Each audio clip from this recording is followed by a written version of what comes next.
Senhoras e senhores, sejam bem-vindos ao meu canal! Êêê! Ai, meu Deus! Às vezes eu pensava assim, dava uma canseira quando eu pensava em ser mais uma voz no YouTube, gente, socorro, sério.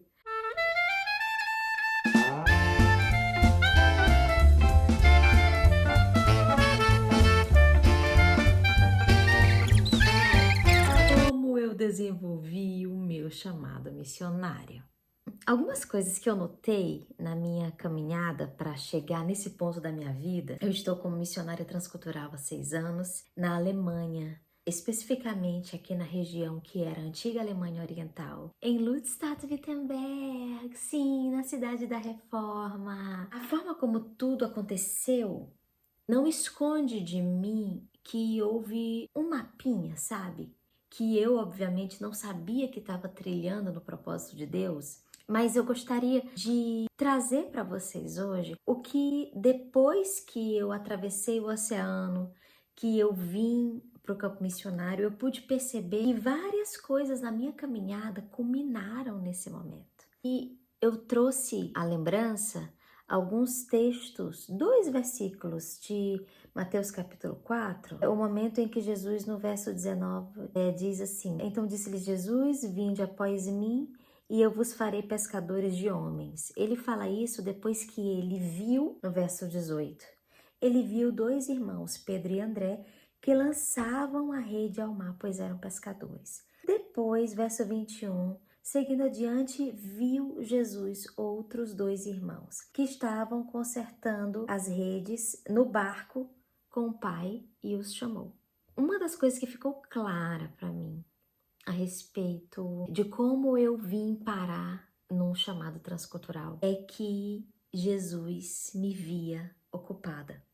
Eu não estava num sofá, eu não estava na minha cama com um passaporte na mão ou simplesmente orando e dizendo: Jesus, o meu sonho é ir para um outro país pregar o evangelho. Eu não vim parar na Alemanha através de simplesmente uma vontade de ir às nações. Existe um caminho concreto e eu acho que uma das coisas que é mais difícil que a gente construa em nosso tempo, na nossa geração e no meio cristão, é respostas concretas, né? Infelizmente, a gente confunde muito a fé com abstração, desvinculação da realidade, quando na verdade, fé, ao conceito de Hebreus capítulo 11, em que nós vemos toda a descrição de pessoas que fizeram coisas para Deus. Fé é de fato certeza, convicção, confiança, crer naquilo que eu não estou vendo agora, mas eu espero. E esse crer não é um conceito que se desvincula do concreto. Esse crer está vinculado a uma postura, uma tomada de decisão. A fé, ela me pede precisão. Vamos vincular essa palavra, fé, à precisão? Ou seja, o que fez de Abraão um patriarca foi o fato de ter escolhido obedecer a Deus e ter saído de Ur dos Caldeus e ido com uma promessa, entende? Ele foi. A proposta do missionário é ser resposta para algo que não tem. Como é que você vai chegar lá naquele plano se você não treinou ser preciso entre a tua posição real, entre o momento em que você está e a sua fé, o que você está visualizando? Então, assim, como você pode dar uma resposta concreta exatamente porque tu tens fé no teu chamado, ter simplicidade para responder às necessidades do que acontece ao teu redor e ser constante nessas responsabilidades. Não é simplesmente um mês em cada coisa, mas não, ser constante, porque essa constância vai forjar tua capacidade de liderança, de pacificar questões entre pessoas, se treinar lidando com pessoas difíceis, ser criativo, construir algo para Deus. Então eu preciso vincular as minhas expectativas em Deus, as minhas decisões. Karine, por que você está tomando essa postura? Porque eu acredito no que virá. Eu visualizo o que Deus tem para mim. E eu tomo uma atitude a respeito daquilo que eu estou visualizando. Eu conheci muitas pessoas na época da minha adolescência que diziam que tinham um chamado missionário. E eram pessoas que literalmente assumiam a postura de que tipo assim, eu quero ser missionário para a China, um exemplo assim. Gente, enquanto a proposta não fosse missões na China, a pessoa não se envolvia em nada. Entende o que eu tô falando? E eu fui a pessoa que nunca tive uma ideia assim, eu vou ser missionária em tal nação. E todo mundo ficou sabendo que era essa nação, essa nação, essa nação. Não, eu vou ser missionária. Eu tenho chamado missionário. Em várias fases da minha vida, houveram minhas preferências.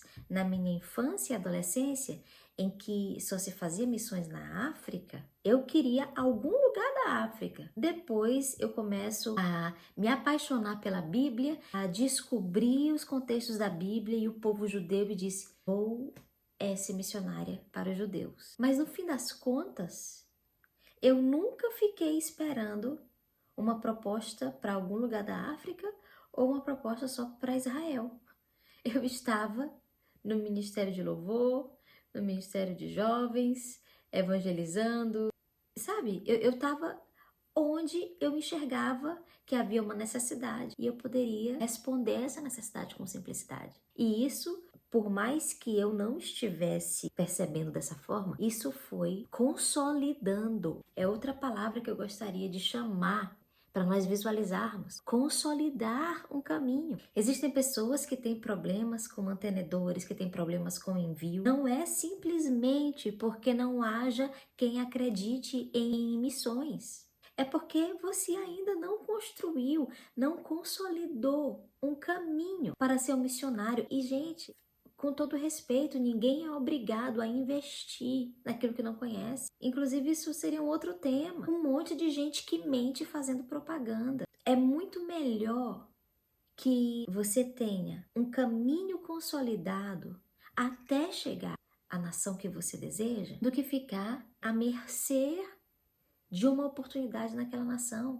Sendo que corre-se um sério risco de que a proposta específica para a tal nação nunca vai chegar por falta de postura. Sinceramente, todas as pessoas que são vistas em atividade constante, as propostas chegam. Você vê Davi foi levado à posição de rei, não porque ele planejou diretamente, mas através de uma circunstância na qual ele responde com simplicidade. Ele olha e diz, o que está acontecendo aqui? Quem é esse incircunciso que está enfrentando o povo de Israel com esse tipo de afronta? Falando contra o nosso Deus. E ele se propõe ao rei dizendo, olha, eu posso enfrentar o Golias porque eu já matei leão, porque eu já matei urso. E por mais que às vezes a gente olhe e diga, ai meu Deus, que menino ingênuo. Não, menino ingênuo não. Ele estava de fato sendo forjado pelas experiências às quais ele estava envolvido. E inclusive, essa postura de olhar para a própria história e adquirir na própria história bagagem para o nosso chamado, isso traz muita cura, muita libertação. Houveram momentos aqui, inúmeros momentos em que eu me reconciliei com a minha própria história através de coisas que eu soube resolver no campo missionário, que se eu não tivesse passado as coisas que eu passei na minha vida, eu não ia dar conta, eu não ia saber. E eu disse, Jesus, o Senhor estava orquestrando a minha vida. Eu não fui pega de surpresa em situações adversas. Obrigada porque o Senhor já tinha me feito experimentar essas dimensões antes. Foi ruim ter sofrido tais e tais coisas? Foi. Mas esse Deus, ele é tão maravilhoso que ele reverte toda a dor para a glória dele. Você percebe que, de fato, ter cuidado das ovelhas dos seus pais, que ter matado o leão quando ninguém viu, que ter matado o urso quando ninguém viu, vai te conduzir a enfrentar um gigante por zelo pela presença de Deus. Esse zelo, esse apreço pelo reino vai te conduzindo a um caminho que te leva às promessas que Deus havia feito para ti. Promessas muito específicas ou promessas num quesito mais generalizado, que você não teria capacidade de ir pelos teus próprios passos, entende? E é muito bonito perceber que o Senhor chama pessoas fazendo esse movimento. Voltando àquela história, por exemplo, de pessoas que eu conheci na minha adolescência que não se envolviam em nada porque tinham um chamado missionário. Gente, no final das contas, o que é que eles ficaram fazendo esse tempo todo e onde essas pessoas estão agora? Vivendo suas vidas comuns. Elas não se envolveram com nada, elas não saíram para nada, elas não foram vistas. Então, quando você se coloca na posição de dizer, tenho um chamado de Deus, eu vou reagir a isso, vou dar uma resposta precisa, uma resposta vinculada à realidade, você começa a ser visto. As pessoas que estão de fato no trabalho missionário, gente, elas não desejam que venha apenas um aspirante sonhador para ser parte da equipe delas. Desculpa ter que falar isso. Mas as pessoas que estão servindo com projetos reais, elas desejam pessoas que tenham bagagem. Porque isso é uma segurança para nós, de que uma pessoa que já pratica a constância poderá vir e não fugir do foco. Poderá vir praticar constância e construir o que Deus propôs a essa missão específica. E é isso que está faltando. Menos aventureiros, mais construtores, mais Neemias, mais pessoas constantes. Para concluir, eu gostaria de deixar aqui para vocês um incentivo. Ser constante. Essa constância ela vai gerar um testemunho, vai gerar reconhecimento, respaldo. Na hora que você for enviado como missionário, e eu estou falando e gravando isso com base naquilo que eu vivi. As pessoas vão olhar e dizer, eu vou investir em você.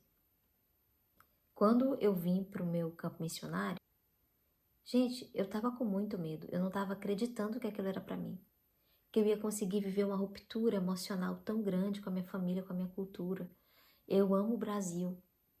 Eu tenho uma percepção de Europa, tenho profundo respeito e apreço, mas nenhum fascínio sul-americano que me fizesse dizer, ai, meu sonho é morar na Europa. Nunca tive. E o que aconteceu? Todo mundo que ouvia falar do meu trabalho transcultural dizia, gente, isso vai ser uma bênção, Karine na Alemanha. E ficava, ai meu Deus, o pessoal tá acreditando, meu Deus, socorro. Sabe, eles estavam vendo o que eu não conseguia ver naquele momento. Por quê? Porque havia uma trajetória, um caminho que eu não tinha percebido ainda. Eu tinha passado todos aqueles anos servindo e buscando fazer aquilo que na minha cabeça era possível. Eu não estava planejando, eu não estava visualizando. Eu parei para visualizar toda a trajetória depois que eu atravessei. E aí eu fui tendo dimensão do que deixei, dimensão do que construí. Então eu gostaria de deixar isso para você.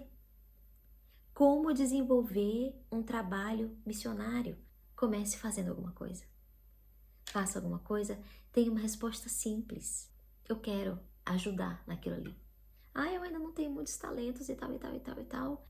Mas aí fazendo, você vai desenvolver. Eu fico muito grata por todos vocês que ficaram até aqui. Caso você tenha alguma pergunta, algum comentário, eu gostaria muito de saber. E envie essa mensagem para pessoas que você acredita que estão precisando ouvir isso. Tchau!